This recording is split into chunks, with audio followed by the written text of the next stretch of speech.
할렐루야. 오늘은 우리 아름다운 만남교회 설립 10주년을 감사하는 영상 기도회 첫날입니다. 하나님께서 우리 한 사람 한 사람을 불러서 이 교회의 지체로 삼으시고 지난 10년 동안 우리를 한 마음 한 몸으로 붙들어 이곳까지 인도해 주셨습니다. 오늘 우리가 이 영상 기도회를 통하여 다시 한번 그 하나님께 더 가까이 나아가며 또 그분의 사랑과 은혜를 기억하고 또 하나님께 다시 한번 우리 마음에 가지고 온 기도와 또 간구와 소원을 아뢰는 그런 은혜의 시간 되기를 원합니다. 우리 먼저 잠깐 기도하고 시작하겠습니다. 하나님 아버지, 아름다운 만남교회를 이곳에 세워주시고 지난 10년 동안 하나님의 은혜 가운데 여기까지 인도해 주심을 감사드립니다. 이 시간 저희가 각 처소에서 하나님을 향하여 기도하며 하나님을 바라보고 나아갑니다. 우리 사랑하는 성도를 한 사람 한 사람을 만나주시고 그들의 간구와 부르짖음과 기도에 하나님의 크시고 선하신 그 능력으로 응답하여 주심으로 저희의 삶이 하나님의 인도하심을 통하여 나날이 더 풍성하고 더 은혜가 넘치는 복된 삶이 되게 하여 주옵소서. 예수님 이름으로 간절히 기도하옵나이다. 아멘. 먼저 우리 찬양, 우리는 주의 백성이오니, 우리 이 찬양을 함께 들으시면서 오늘 이 기도회를 시작하기를 원합니다. 오늘 이 찬양은 노래를 부르는 것이 아니라 악기 연주가 이어지고 자막에 가사가 나옵니다. 여러분께서 그 가사를 보시면서 조용히 따라 부르시고 또 그 가사에 담긴 의미를 다시 한번 되새기면서 우리 교회가 한 몸이고 한 공동체구나, 또 우리가 하나님 앞에 이렇게 교회로 부르심을 받았구나 하는 것을 다시 한번 느끼며 감사하는 그런 찬양의 시간이 되기를 원합니다. 이 시간 나가서 함께 영상 보시겠습니다.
이제 오늘 우리에게 주신 말씀 함께 보겠습니다. 다 같이 자막을 보시면서 우리 성경 말씀 마태복음 16장 13절에서 18절 말씀 우리 같이 함께 자막을 보시면서 한 목소리로 같이 조용히 읽겠습니다. 시작. 예수께서 빌립보 가이사랴 지방에 이르러 제 아들에게 물어 이르시되 사람들이 인자를 누구라 하느냐 이르되 너희더러는 세례 요한 또는 엘리야 어떤 이는 예레미야나 선지자 중에 하나라 하나이다. 이르시되 너희는 나를 누구라 하느냐 시몬 베드로와 대답하여 이르되 주는 그리스도시요 살아계신 하나님의 아들이시니이다.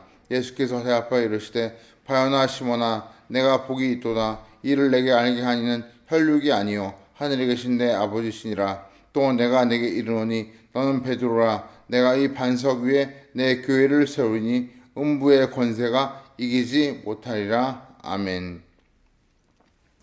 얼마 전 한국 갤럽 조사연구소에서 재미난 통계를 발표한 적이 있습니다. 한국인의 종교 1984-2021이라고 하는 보고서입니다. 즉 1984년부터 2021년까지 우리나라 종교 현황에 대해서 조사했던 그런 내용을 발표한 것이죠. 근데 여기 주목할 점들이 몇 가지 있습니다. 2004년을 정점으로 종교 인구가 급속히 줄어들고 있다는 것입니다. 여기 보니까 2004년에 종교가 없다고 말한 사람이 47%였는데 지금 2021년에는 종교가 없다고 답한 사람이 무려 60%가 되었습니다. 결국 13%나 감소한 것이죠. 그만큼 전체 인구 중에 종교가 없다고 말하는 사람이 점점 많아지고 있는 것입니다. 물론 기독교, 천주교, 불교를 모두 총합해서 나온 결과이지만 어쨌든 점점 국민들이 종교에서 멀어지고 있다. 그런 결과를 보게 됩니다. 더욱 안타까운 것은 다음 세대라고 할 수 있는 우리 20대의 종교 현황입니다. 20대 중에 종교를 가지고 있다고 답한 비율이 불과 22%에 지나지 않았습니다. 그 말은 78%가 종교가 없다. 그렇게 답을 한 것이죠. 참 안타까운 일입니다. 정말 다음 세대가 과연 종교인으로서 또 나아가 참 경건한 성도로서 성장할 수 있을까? 그런 안타까움이 들고 그래서 더욱 우리 교회 청년들이 얼마나 소중한가 하는 것을 다시 한번 느끼게 됩니다. 그런데 이 조사 중에 이런 조사가 있습니다. 종교 호감도를 조사했는데 기독교, 천주교, 불교 중에 어떤 종교가 호감이 가십니까? 마음에 드십니까? 이런 조사를 했더니 안타깝게도 기독교가 6%로 가장 낮은 결과를 보여주었습니다. 즉 사람들이 기독교에 대해서 가장 호감이 적었습니다. 아마도 이 코로나 사태로 인해서 교회에서 확진자가 많이 발생하면서 안 믿는 사람들이 교회를 점점 더 멀리하고 싫어하게 된 것이 아닌가 그런 생각을 해보게 됩니다. 한마디로 믿지 않는 사람들 중에 많은 사람들이 개신교, 교회를 싫어한다 그 뜻입니다. 그 말은 결국 교회가 이 시대 사람들에게 선한 영향력을 미치지 못하고 있다. 그 말이 되는 것이죠. 너무나 안타까운 결과라고 할 수 있습니다. 그런 의미에서 오늘 저는 이 말씀을 통하여 정말 우리 아름다운 만안교회가 설립 10주년을 맞이해서 교회가 교회되기 위해서 정말 어떻게 해야 할까 하는 그런 질문을 해보게 됩니다. 그런 의미에서 가장 중요한 질문은 교회를 교회되게 하는 것은 무엇일까? 다시 말해 교회를 바르게 세우는 것은 무엇일까? 그런 질문을 해보게 됩니다. 이것이야말로 앞으로 우리 교회가 또 더 나아가 한국 교회가 교회다운 교회가 되기 위해서 반드시 해답을 찾아야 할 중요한 질문이라고 믿습니다. 제가 예전에 부목사로 있을 때 어느 목사님 모임에 간 적이 있습니다. 근데 거기에 자칭 개척교회 전문가라고 하는 그런 목사님이 개척교회 성공 비결에 대해서 비법에 대해서 열변을 토하고 계셨습니다. 저는 그때 부목사였기 때문에 사실 개척교회에 대한 생각이 없었지만 그래도 호기심을 가지고 그분의 열변을 듣게 되었습니다. 근데 그분이 하신 내용을 한 문장으로 줄이면 개척교회가 성공하려면 몫이 좋은 곳에 자리를 잡아야 되고, 이왕이면 규모가 크게 시작해야 성공한다, 그 말이었습니다. 제가 그 말을 듣고 나니까 마음속에, 아니 개척교회 성공 비결이나 카페 창업, 슈퍼 창업의 성공 비결이나 뭐가 다른가, 똑같은 거 아닌가, 그런 생각이 들어서 속으로 참 어이없게 느꼈던 그런 기억이 있습니다. 그런데 그리고 나서 수년 뒤에 막상 제가 개척교회를 설립하게 되니까 그때 들었던 그 말이 굉장히 저에게 큰 갈등의 원인이 되었습니다. 과연 나는 정말 몫이 좋은 곳에 교회를 시작하고 또 크게 교회를 시작해야 하는가, 참 그런 고민에 빠졌고요. 결국 저는 몫이 좋은 곳도 아니고 또 규모도 크게가 아니라 작게, 그러나 제일 중요한 것은 정말 하나님께 진정으로 예배 드릴 수 있는 그곳에 교회를 세우고 싶다, 그런 마음을 가지고 이곳에 자리를 잡았고, 그래서 교회 이름도 다른 무엇보다 정말 하나님을 만나는 그런 교회가 되고 싶습니다. 그런 의미에서 아름다운 만나는 교회라는 이름으로 교회를 시작하게 되었던 것입니다. 그런 의미에서 교회는 무엇으로 세워지는가? 이 질문은 우리에게 대단히 중요합니다. 교회를 교회답게 세우는 것은 무엇인가? 이것은 비단 목사만이 아니라 성도들이 다 고민하고 그 해답을 찾아야 할 질문이죠. 저는 그런 의미에서 우리가 읽은 이 본문 말씀이 그 해답을 알려주고 있다고 믿습니다. 오늘 말씀은 너무나 유명한 말씀이기 때문에 부연 설명이 필요 없는 그런 말씀이죠. 예수님께서 어느 날 제자들에게 묻으셨습니다. 사람들이 나를 누구라고 하느냐? 그때 제자들이 대답하지요. 예수님을 보면서 사람들이 선지자라고도 하고 엘리야나 예레미야나 혹은 다른 어떤 선지자들이 다시 환생한 것 아니냐, 또 혹은 세례 요한이 다시 죽었다가 살아난 것 아니냐, 그렇게 사람들이 이야기합니다. 그 대답을 들으시고 예수님께서 단도직입적으로 제자들에게 묻습니다. 그러면 너희는, 즉 제자들은 나를 누구라고 하느냐? 그 질문에 베드로가 대표로 아주 유명한 대답을 합니다. 뭐라고 말합니까? 오늘 여기 16절에 있는 말씀처럼 주는 그리스도시요 살아계신 하나님의 아들이십니다. 주는 그리스도시요 살아계신 하나님의 아들이십니다. 그리스도라는 말은 구약에서 강조했던 메시아, 또 구약에서 강조했던 대제사장으로서 인류를 위해 희생하러 오신 분이고, 또 그분은 우리를 위한 구주가 되십니다. 그 고백이 바로 베드로의 고백이었습니다. 예수님은 그 대답을 들으시고 크게 베드로를 칭찬하시면서 중요한 말씀을 덧붙이셨습니다. 17절 말씀에 이것을 너에게 알게 해준 것은 네가 똑똑해서, 네가 원래 IQ가 좋아서 잘 알게 된 것이 아니라 하나님 아버지께서 너에게 이것을 깨닫게 해주신 것이다. 그리고 이어서 18절 말씀에 굉장히 중요한 말씀을 하십니다. 우리 한번 18절 다시 읽어볼까요? 또 내가 내게 이르노니 너는 베드로라. 내가 이 반석 위에 내 교회를 세우리니 음부의 권세가 이기지 못하리라. 원래 이 베드로라는 말이 히브리어로 반석이라는 뜻입니다. 그러니까 이 반석이라는 이름을 가진 이 베드로의 이름을 그대로 가져와서 이 위에 교회를 세우겠다, 그렇게 하나님께서 말씀하신 것이죠. 이 말씀을 로마 가톨릭에서는 문자 그대로 해석하여 베드로를 교회의 초대 교황으로 삼고 그 대를 이어서 교회의 교황들이 이 교회의 권세를 가지고 있다고, 그렇게 가톨릭은 주장하고 있습니다. 그러나 개신교는 이 말씀을 조금 다르게 해석합니다.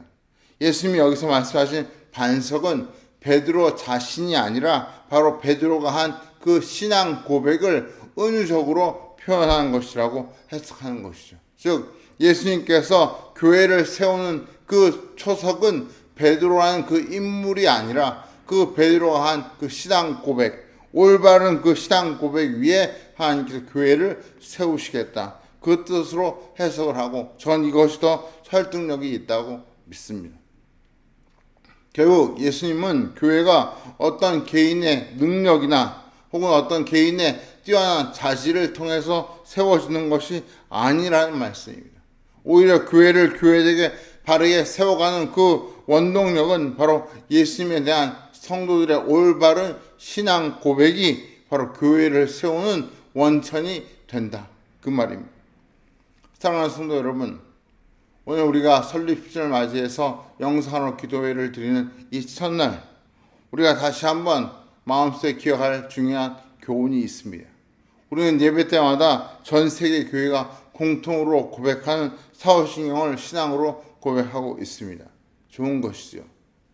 또 어떤 분은 베드로의 신앙 고백을 자신의 신앙 고백으로 삼기도 합니다. 역시 이것도 훌륭한 일입니다. 저도 그런데 이 10주년을 맞이해서 우리 교회 성도 한 분 한 분이 사후신경을 신앙 고백으로 삼는 것도 좋고 베드로의 신앙 고백을 자기의 신앙 고백으로 삼는 것도 좋지만 이왕이면 개인적으로 자신만의 신앙 고백을 드릴 수 있으면 얼마나 더 좋을까? 자기만의 신앙 고백을 가질 수 있다면 얼마나 더 좋을까? 그런 생각을 해보게 됩니다. 결국 아름다운 만약교회는 어떤 개인의 능력으로 세워져 가는 교회가 아니라 바로 여러분 한 분 한 분의 그 올바른 신앙 고백 위에 세워져 간다. 바로 그 말씀을 드리는 것입니다. 오늘 이 시간 나는 예수님을 개인적으로 어떻게 고백하고 있는가? 우리가 한번 스스로를 돌아보는 시간을 가졌으면 좋겠습니다. 만약 주님이 지금 나를 향해, 여러분을 향해 너는 나를 누구라 하느냐? 이렇게 물으신다면 여러분 뭐라고 대답하시겠습니까? 사후신경으로 대답하시겠습니까? 아니면 앵무새처럼 베드로의 신앙 고백을 따라 하시겠습니까? 그것도 다 훌륭한 것이지만 전 이왕이면 여러분 각자가 삶 속에서 체험한 그 하나님, 여러분의 삶 속에서 만난 그 하나님을 여러분의 신앙 고백에 담아 표현하는 그런 여러분만의 신앙 고백이 있기를 원합니다. 그 고백이 더 귀하고 복된 고백이 될 줄 믿습니다. 만약 그런 신앙 고백이 떠오르지 않는다면 하나님 아버지께서 베드로에게 그런 고백을 할 수 있도록 도와주셨던 것처럼 우리가 이 새벽에 하나님 저에게도 베드로처럼 하나님을 향한 저만의 신앙 고백을 할 수 있도록 저에게 영감을 주시고 계시를 주옵소서. 이것은 우리의 기도 제목이 되기를 원합니다. 또 만약 이미 여러분 개인적인 각자의 신앙 고백이 있다면 오늘 그 신앙 고백을 바탕으로 기도하는 시간이 되기를 원합니다. 그럴 때 하나님께서 그 기도를 더 기쁘게 받으시고 그 신앙 고백을 통하여 우리를 더 하나님 가까이 부르시는 귀한 축복이 임할 줄 믿습니다. 사랑하는 성도 여러분, 오늘 이 시간 우리가 각자의 신앙 고백을 가지고 하나님께 기도할 때 그 고백을 통해 우리 아름다운 만안교회가 든든히 서고 이 교회가 하나님을 기쁘시게 하는 교회가 되고 또 우리 한 사람 한 사람이 하나님께 사랑받는 귀한 자녀가 될 줄로 믿습니다. 오늘 이 시간 우리가 마지막으로 참 조용히 찬송을 들으시면서 우리가 가지고 온 기도의 제목들을 놓고 하나님께 기도하시고 무엇보다 여러분 각자의 그 신앙 고백을 가지고 하나님께 기도하실 때 오늘 하나님께서 우리의 기도를 들으시고 우리를 만나주시고 또 우리 마음속에 놀라운 지혜와 깨달음과 감동을 주실 줄 믿습니다. 우리 시간 찬양을 들으시면서 개인적으로 기도하는 시간을 갖겠습니다. 그리고 내일 이 시간 다시 만나 뵙기를 원합니다. 내일 뵙겠습니다. 다 같이 기도하겠습니다.